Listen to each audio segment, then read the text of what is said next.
Alright, hey everyone, how's it going? It is 10:30 a.m.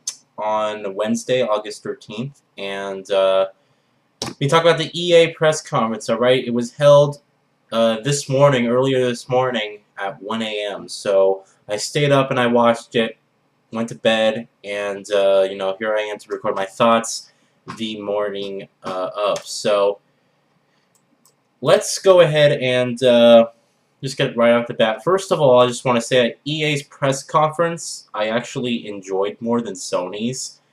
Sony had like nothing. Like they had like a bunch of indie games to show. But in terms of like hardcore AAA games, they didn't really show much. All they showed was they re-revealed that game.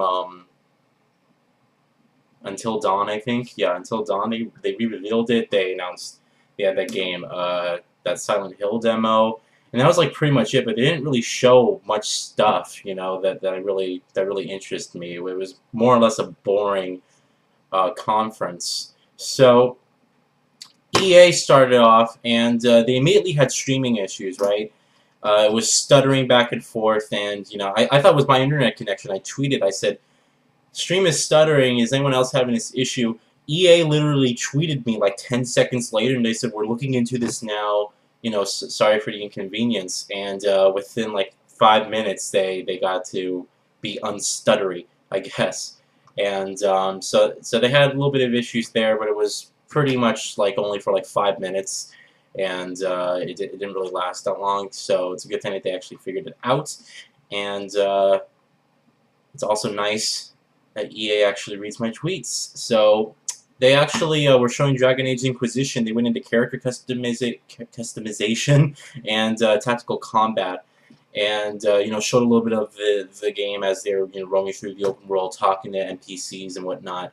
And it looks decent. If you're into I never played the Dragon Age game before, right? But I do like open world games, and I do like games that really have a lot of attention to detail, that really put a lot of effort into their environments and their characters. Everyone knows me. I'm all about story here. I love that emotional interaction between characters and that character development and just the journey. I for the journey. And Dragon Age Inquisition, I never played a Dragon Age game before, but I'm looking at Inquisition, I'm like, well, the free roaming looks cool, the player customization looks cool, I love the graphics, and I like it, I like this, I like this, I like this. But then I look at the combat, and I'm like, but the combat, which is at the meat, it's the meat of the gameplay, I'm just not, it just doesn't appeal to me whatsoever. So I have no idea what's going to go on with Dragon Age with me. I may play it, and I may not. I just may forget. What I think I'm going to do is I'll contact EA and I'll ask them for a review copy, and if they say, sure, we'll send you a review copy, then I'll play it. And if they say, we ran out, unfortunately, we can't give any more out, then I guess I won't be playing Dragon Age Inquisition. So it's kind of like we're just going to see what happens. I'm not really into the series. I never played a Dragon Age game before, and the combat doesn't appeal to me whatsoever. So, sorry, for those of you who wanted to see me play Dragon Age. It's just not my type of game. That's all really I can say. It's just not my type of game. I much would rather play Mass Effect. That's my type of game. So, they then went on to show Titanfall, and it was weird because, like I said, the stream was stuttering, right? So the guys from Titanfall came up, and they were talking about the game, talking about the game, right? And I had the volume really low, and unfortunately my audio jack on my computer isn't working for some reason. Like, I plugged my headphones in, and it wouldn't play sound through, so I have no idea what's going on with that, but I had the volume, like, super low on my soundbar here, and I'm, like, listening, I'm trying to, to hear what they're saying. And they're talking about Titanfall. I think they're announcing like some expansions or something like that, or some more burn. They're showing some burn cards and stuff like that. The funny thing is that as they were talking, all of a sudden the stream jumps into an NHL trailer, and it was like, what? And I think it was my stream. I think it was the stream catching up to what they were currently showing, but it was like they're talking about Titanfall. The person's up there on stage talking, and all of a sudden it jumps to an NHL trailer. It's like, it was weird. From what I can gather, like I said, I think it's expansions they were just talking about for Titanfall. So, I mean, for me, I played Titanfall already. I got to the max rank, and I really have no reason to go back and play it. You know, it's multiplayer. Like I guess I could prestige if you want, but again, I just put in all that effort. Why would I want to put in all that effort again for more collectibles? You know, it's like there's not multiplayer doesn't really have once you get to that max ranking, it doesn't really have that replay value after that. You know, unless you're like so addicted to the game you just don't want to leave it, and this is like your life, and you must prestige because you want that extra character skin or that extra gun, a gun camo. Maybe, you know, but for someone like me, where, you know, I jump between games quite often, and I don't really stick with something for a long period of time, um, I usually, if I like a multiplayer, I get to the max rank and I'm done with it, and that's it. So, Timefall, got to the max rank, probably not even going back to it at all. Maybe if I'm bored one day and I'm just thinking about, oh, I'll jump in Timefall for a little bit, but I own two copies. I have a digital copy on PC, and I have my physical Xbox One copy, so, you know, well, I guess we'll just they announced some expansion pack for me. I don't really care, but let's continue. Like I said, they showed the NHL trailer, and I don't care about sports games. You know, if I want to go play, if I want to play, if I want to go play sports, I'll go play sports. I won't play a sports game. You know, that's kind of the way I always looked at it. I know people like to play them and, you know, simulate actual matches and stuff. It's just not my cup of tea. All right. Then they showed a live demo of The Sims 4. This is, you know, something I'm looking forward to. I've been a Sims fan ever since The Sims 2, back on the PlayStation 2. That was a good game. So, The Sims 4, they showed a live demo of them going through all the character customization and also them building houses and stuff like that. They went really in depth.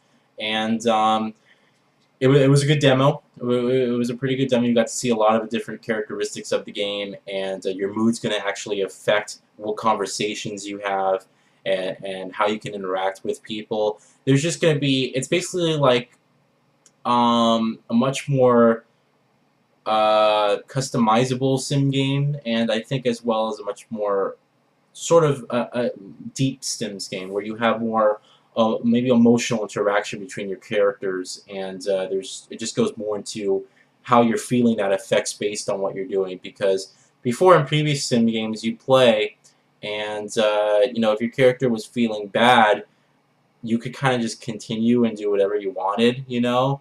Um, and you can, you know, just talk to people and you would be like you're having a normal conversation, but this is actually going to be, you know, playing, the emotions are actually be playing a more vital role this time around. So I'm personally excited for it. I contacted EA already about a review copy, and like I said, they got back to me and said that they'll you know, see what they can do, and so I'm just waiting for them to get back to me whether or not I will be able to get that game as a review copy. I'm definitely going to play it, so I just don't know when. I may, if I can't get a review copy, I may just go out to Best Buy or something and just purchase the game on release. You know, just get a physical copy, because, you know, now that all these games got delayed in October, I have a little bit more, you know, cash I don't have to worry about, so I can go out and buy, you know, The Sims 4 if I wanted to. So we'll see what happens there. What else? Oh yeah. More about The Sims 4. I did do the Create a Sim demo, alright, and I do have that recorded with dual commentary. So I will be, I have to edit that first, right? I have to edit that first, so I'll be splitting it into multiple parts, the male character customization and the female customization.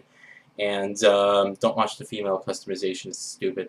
But then I'm going to be uploading that. Alright guys, so you guys are going to see the Sims 4 Create a Sim demo. Just let me get that all updated and situated, and I'll give you guys another update at the end of this video. Alright, they went on to show FIFA World, which is like, I don't even know what it is, to be honest. They're talking about it, like I said, I had the volume like super low, and I was also dealing with some drama, you know, with my personal friends. So, you know, it's like a combination of that. I was more engaged in the conversation over here, and I didn't care about FIFA to begin with, so all I know is that they showed something about called FIFA World, which I guess is a new thing they just came out with. You can like sign up or do some crap or something like that, so FIFA World. Then they showed FIFA 15, and like I said, it was just, I didn't care to begin with, alright? Then BioWare came out, and they revealed that weird game that they've been teasing for a long time, you know, well, for a few weeks now. You know, they sent out these emails with this ghostly figure, and they're like, "Are you ready?" And it was weird because it looked like a horror game, and I'm thinking to myself, "Oh my god, it's like this intense horror game. It's gonna be really cool. It's like an RPG and stuff. It's gonna be really interesting." They reveal it. It's called Shadow Realms, and it's not like that. It's not a deep horror game with RPG mechanics. What instead it is a multiplayer only type of game, and it looks weird.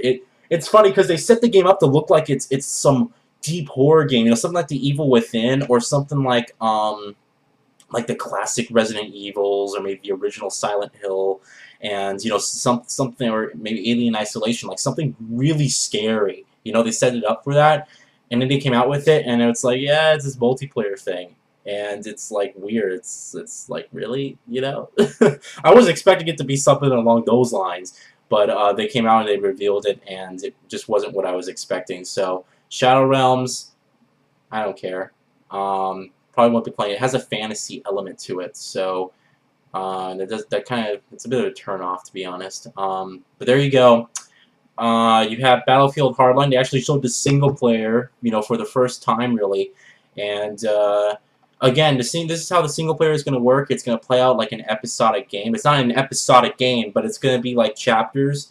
And at the end of the chapter, it'll be like, I guess, previously. It's going to play like a TV show, right?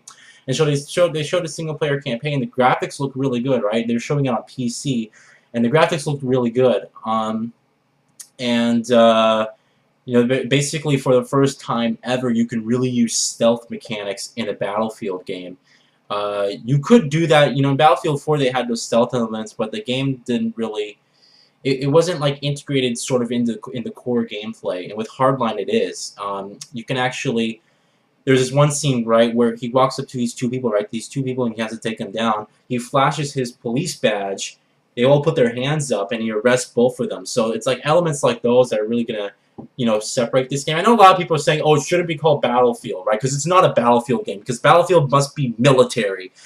And to which I personally say, like, you know, the Battlefield series, and just in general, first-person shooter series in a whole, they're all generic military shooters most of the time. Like, you have the Call of Duty series, which is all military, and then you have you know, Battlefield, which has been all military, and it's like a change at pace is welcome, you know, this time around. And doing this whole cops versus robbers thing, I think it's going to be pretty cool, and I'm looking forward to the game. I think it's going to have, you know, if we look at Visceral's games, right, and Visceral developed Dead Space. As much as I didn't like Dead Space 3 and I thought it was awful, Dead Space collectively as a series had a good story to it, and it had an emotional, character-driven story to it, more importantly. So I'm hoping some of that could rub off on the Battlefield Hardline game, because Battlefield as a series has never really had characters with you know, true emotion, and they never really expressed it. Like, they had Bad Company, and that was the closest they ever got. But even Bad Company's story, to me, it was very comical.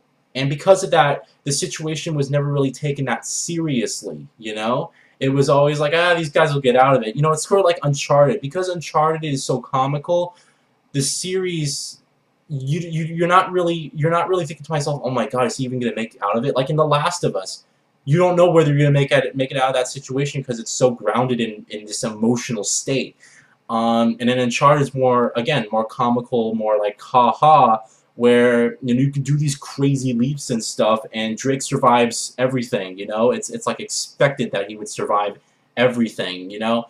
And so I'm really hoping that this deep character development and this emotion from the Dead Space series and from Visceral's past games just get rubbed off on the Battlefield series. I know they developed Army of Two, The Devil's Cartel, and I didn't play Army of Two, The Devil's Cartel. I still want to. I have to pick that game up. Like, I have to see how expensive it is, because I think it's like $15-20 now. I have to pick it up later. But you know, I'm just really hoping that their talent could really kind of give the Battlefield game a boost. You know, the series as a boost, because that emotional thing, you know, it's really hard to accomplish, but when you do get it right, the emotional thing, when you do get it right, it makes your games like 10 times better, and people don't start playing just to say, oh, I just want to beat the campaign. They start wanting to find out what's going to happen next. So that's pretty much it. That's all they showed. They ended it with the Battlefield Hardline single-player campaign footage, and looked pretty good. So overall, I have to say that their press conference was definitely more interesting than Sony's press conference. About an hour and a half, I think. It was more like an hour and a half. So it was slightly longer than Sony's, but it was definitely, they had much more, aside from the sports stuff, what they actually showed was actually nice. I enjoyed the Dragon Age Inquisition, despite not being really interested in the game. I enjoyed the video for it, and again, Sims 4, that was nice, and Battlefield Hardline. Shadowruns was like, man, I thought it was gonna be something really awesome.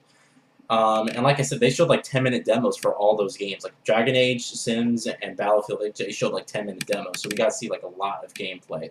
So that was really good. Alright guys, well I guess I'll see you later. Keep in mind that coming up I will have content. I have to, what you guys are going to see today is this. You're going to see this video, alright? After this video, you guys are going to probably see the Ho Hokum first impressions. Alright, I did record that yesterday, and I was going to render it, but I was just... Keep in mind, yesterday, I was so busy. I got so much stuff done yesterday. It was like one of the busiest days of me doing this, was yesterday. So, but Ho Hokum first impressions after this, and you guys will also see the TP demo playthrough. It's not really a playthrough because I didn't beat the whole demo. I got frustrated because the game just decided not to tell me what the hell to do. So I'm walking in circles for like 15, 20 minutes. I just figured, you know what, I'm done. And I don't know if I can go back and play it because I know that isn't the end of the demo. But I don't know. I'll look into it. Alright, guys? Have a good day. Thanks for watching. And more footage is on the way.